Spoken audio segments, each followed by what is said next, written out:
welcome to a special episode of Piecing It Together, the podcast where we take a look at a new movie and try to figure out what movies inspired it. And today on the show, following up last week's live show from Downtown Cinemas on Hundreds of Beavers, I am talking to the film's director, Mike Cheslik. We had a great little conversation talking about some of the film's actual inspirations. I ran some of our puzzle pieces by him, and we had a fun talk. So we are going to get into that in a second. Before we get to it, I do want to remind you, as always, to make sure you're subscribed to Piecing It Together wherever it is that you listen to podcasts. We have a lot of episodes on the way, so make sure you are subscribed. And while you're at it, maybe drop us a little 5-star rating and review. It helps make sure that more people see the show, and then we could do more cool and fun stuff like the live shows and more of these interviews. And also follow us on social media at Piecing Pod and join our Facebook group, Popcorn and Puzzle Pieces, where we continue the conversation about all the movies we talk about here on the show. And with that said, let's get to this conversation with Mike Cheslik, the director of Hundreds of Beavers. All right. Hey, Mike, how's it going? Good. How are you doing? Great. I am so happy to be talking to you.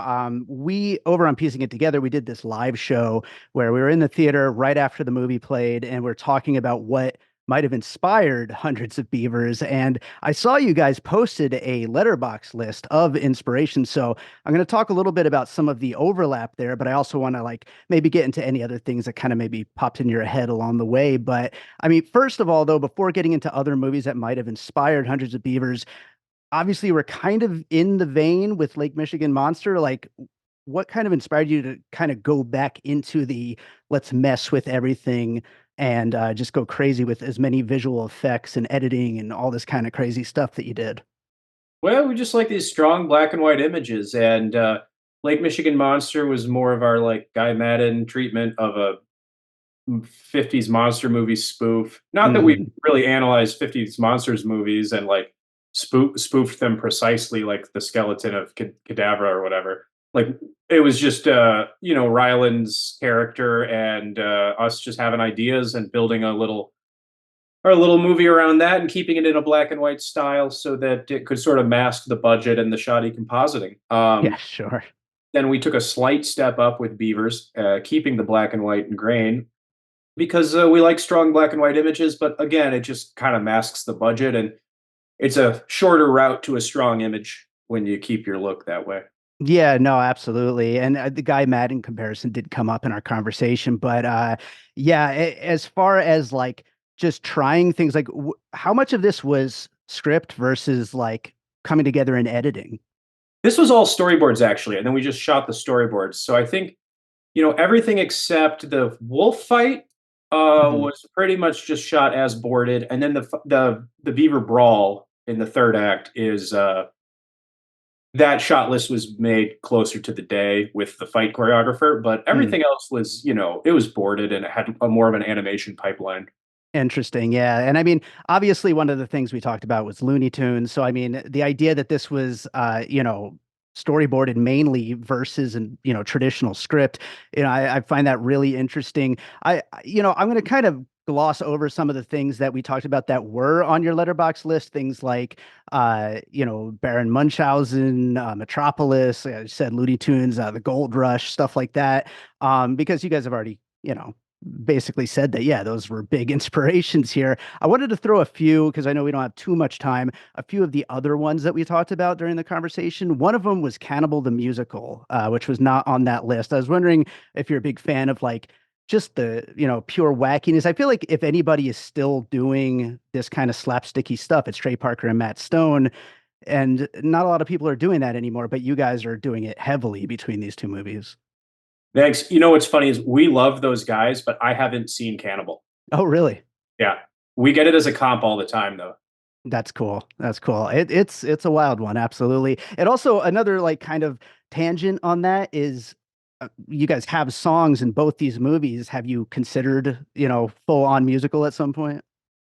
That could be fun. I don't have one lined up. Like it's not a an idea or a script or anything. But we would certainly enjoy doing something like that. We love original music and hope to have as much original music as possible. I know that these first two movies were so library heavy, but Yeah, sure. hopefully the budget's increased and we just keep adding real songs. I have a feeling they probably will. But another one that came up in the conversation was Kung Pao Enter the Fist, which, as far as a movie that comes to life in the editing process, I mean, obviously, all movies, editing is a big part of the movie making process. But as far as movies that like it's editing, like editing is what kind of brings the whole thing together.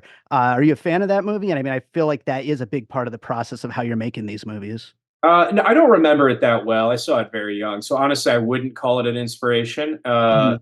But I liked, What's Up, Tiger Lily, and MXC a lot. Sure, sure. Yeah, all in that same kind of thing. What about Baz Luhrmann films? That was another thing that came up. Just like the pure filling the screen with so much stuff, like just really kind of taking this visual medium and taking it to 100%. Are you a fan of Baz Luhrmann films? This is so interesting, actually. This is a fun way. This is a fun game. I have to ask: did you watch? You watched the movie, then guessed, and then looked at our list in that order? Absolutely. Yeah, So you didn't see absolutely. the letterbox list until after you did your I, show? I didn't want to cheat. So, Yeah. and when we do the live shows, I'm also like just flying blind. I don't have time to like really kind of come up. I've got to think of them right there on the spot. So it's kind of a unique thing that what we did with Hundreds of Beavers. Okay, cool. Because I'm not trying to be like slippery by saying this Hmm. and like declining another one. This is actually just interesting. But I don't consider Baz Luhrmann a stylistic influence. Okay. But I admire him, and I actually worked for him on the Get Down. I did some Oh, animation on that. Oh, nice. Right on. That's very cool. Yeah, that was a cool show. So another thing we talked about is video games. I did see on your list you had the making of The Legend of Zelda Breath of the Wild, but I was also thinking of like the whole kind of plot structure of Hundreds of Beavers with like having to level up constantly, and it reminded me a lot of like these casual phone games where you're constantly having to get new resources to be able to buy bigger weapons or bigger equipment to then be able to farm more resources, and the cycle continues. Were you thinking about that? Yeah, totally. I think that structure is really satisfying, and it's not so different from the Campbellian story hero's journey. Hmm. Uh, and both of those things are satisfying for the same reason. Yeah, And I thought they could easily coexist, and it's basically the same thing. But yeah, ours follows a stricter video game logic where the inventory is kept track of exactly, and the world map is kept track of, and each location on the map has its own little features. And when you get an item, it changes the way you interact with different areas, like a Metroidvania. We're sure. definitely thinking about that. Right on, right on. Are you guys big gamers? Like, not lately because this movie stuff is so much work, but Sure. I just consider it, I'm very influenced by it. Yeah, yeah, no, absolutely. I think a lot of people of like our generation are, but we had the fabulous Barry Munchausen on the list, but also the Adventures of Barry Munchausen. As far as Terry Gilliam style influences, were you thinking of any of that? Obviously, Monty Python's on there as well. Yeah, I love Terry Gilliam, and it's probably in there in ways I don't even know, the Yeah, Terry Gilliam influence. I really admire all of those films, especially the supposed like even the supposedly bad ones are still I love them all so much. I think like Brazil is one of the great films, and sure. I don't know, yeah, the way that he fills the frame with information, I miss it. We're sort of stuck in the cinema of one thing at a time lately. Mm. It's so cool to watch a film that has really filled out the background, the foreground, and the subject with interesting information. I mean, you can't look at your phone while you watch a Terry Gilliam movie.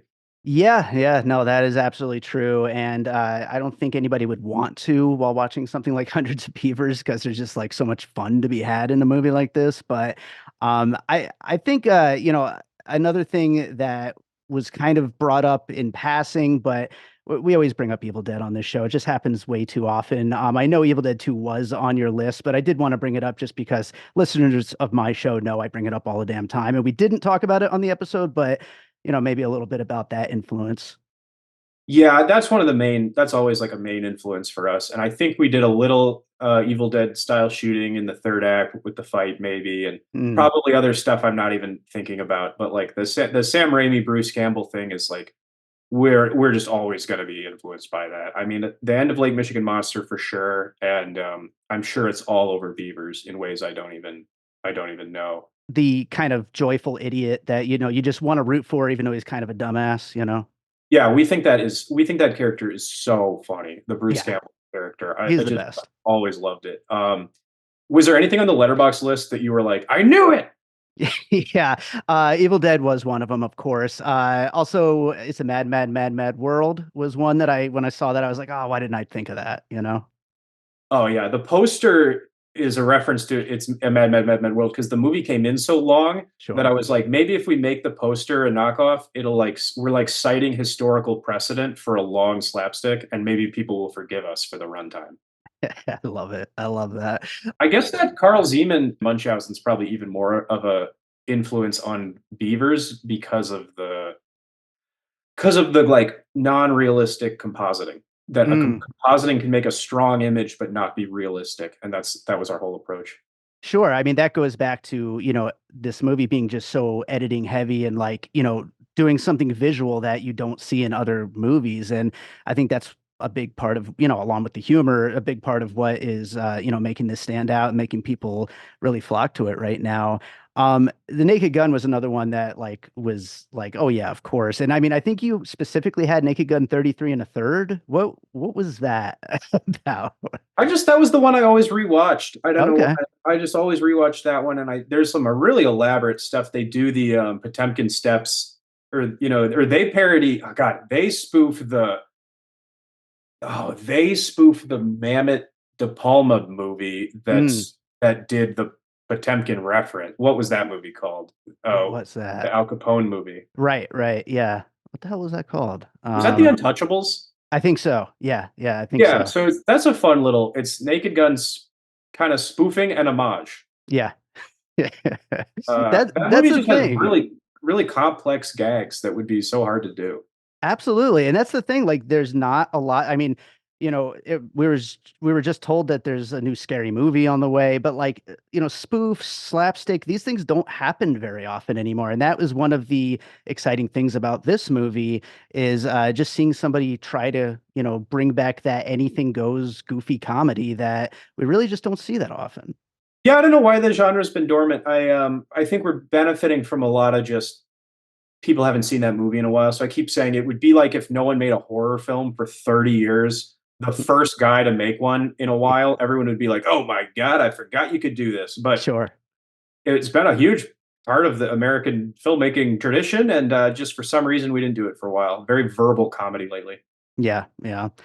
Another one was The Incredible Mr. Limpet.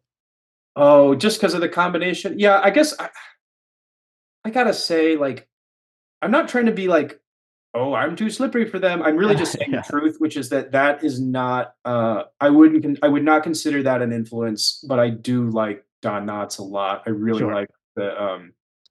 I really think the Love God is so funny. Have you seen that one? I haven't seen The Love God. No. That's funny. It's just Don Knotts as a playboy. It's just Yeah. funny. And then the what's the one in the small town? The Ghost and Mr. Chicken. I don't know. I got to see that too. Yeah, no, I'm sorry I'm not, like, able to say, like, "Nailed it, nailed it." I'm not trying to be Oh cool. no. Yeah, that's all part of the fun is like some of the things are absolutely right, like right on the money, and some of them are wrong. I mean, we brought up The Revenant, which was a pretty deep cut that was on that list.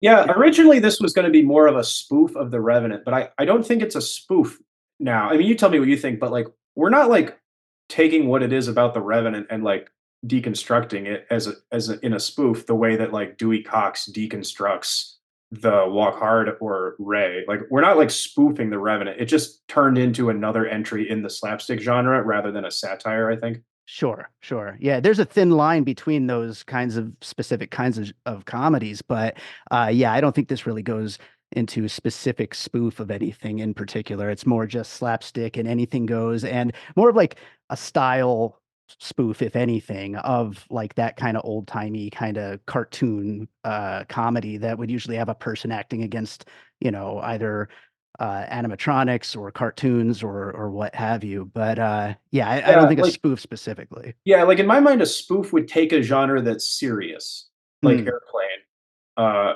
or, The Lost Skeleton of Cadavra or whatever that movie's called. Like those are like we're not like I think we're just working in a style of movie. Like we're influenced by movies that are also silly.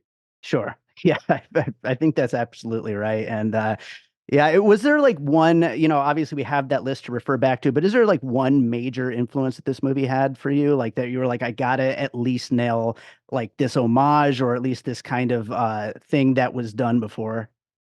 I think the central image of Ryland being chased by hundreds of beavers is from Cops, the Buster Keaton movie. Oh, okay. It's a Alright. short film. He also does it in Seven Chances, where he's chased by a bunch of like suitors, brides to be. Mhm. But in Cops, he's chased by a bunch of cops, and it's just yeah, it's just the antagonist of Cops is 500 cops chasing Buster Keaton. Sure. That's great. I love it. That's a great place to end this on. Thank you so much, Mike, for doing this interview, and great success with the movie now hitting streaming. And thanks so much for doing it. Thanks, David. I really appreciate it. All right, so I hope you enjoyed that conversation with Mike Cheslik, the director of Hundreds of Beavers. If you haven't listened to the main Hundreds of Beavers episode, make sure to go check that one out. Give us a subscribe or follow while you're at it, 5-star rating, review, all that stuff. Very appreciative for everybody who does that. You could also follow us on social media at Piecing Pod and join our Facebook group, Popcorn and Puzzle Pieces, where we continue the conversation about all the movies we talk about here on the show. Don't forget, we do have a Patreon as well, the Produced by David Rosen Patreon, where I post bonus and advanced content from piecing it together, as well as video versions of some of the episodes, including this interview. You can get that at patreon.com/bydavidrosen. There's also a lot of other great content on there. Bonus episodes from Awesome Movie Year, which is another movie podcast that I produce, and from my music career. So lots of stuff over there on the Patreon. I appreciate you being out there listening. Please continue to subscribe, share the episodes, send in your puzzle pieces for all the movies we talk about. But if you want to support the show in that way, it is also very much appreciated. And with that said, let's close this out with a piece of music like I always do. And I know I closed out the main Hundreds of Beavers episode with a weird little Pup Pups song, but we might as well do that again since that album just came out. The Pup Pups is my comedy novelty album of songs about my dogs and cats. And I'm going to play one of the cat ones right now called The Blue Cat Blues, about chasing our blue cats around the house. It kind of fits with Hundreds of Beavers, chasing all the animals around the snowy wilderness. So this is the Blue Cat Blues off the new Pup Pups album, Variety Snaps. We'll be back with more piecing it together real soon.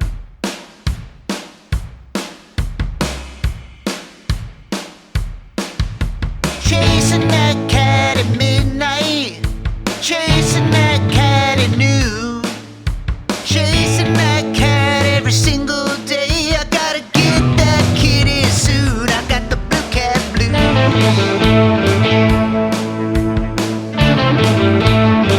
I got the blue cat blues.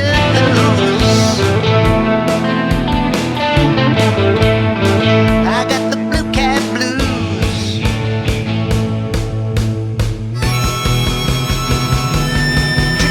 Chase that kitty this way, chase that kitty that way. Damn, that kitty got away. I just tripped over my shoes. I got the blue cat blues.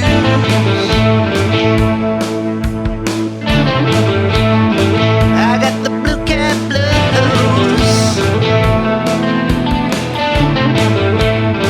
I got the blue cat blues.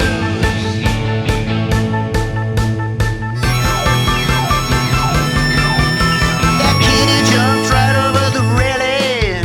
That kitty ran down the stairs. I'm just trying to get a little bit of kitty love. You know that kitty just isn't fair. I got the blue cat blues.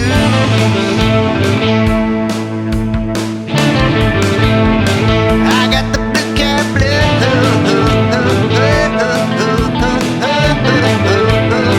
I got the blue cat blues. Come on, kitty, just give me a little bit of love. Oh, that kitty bit me. Wow!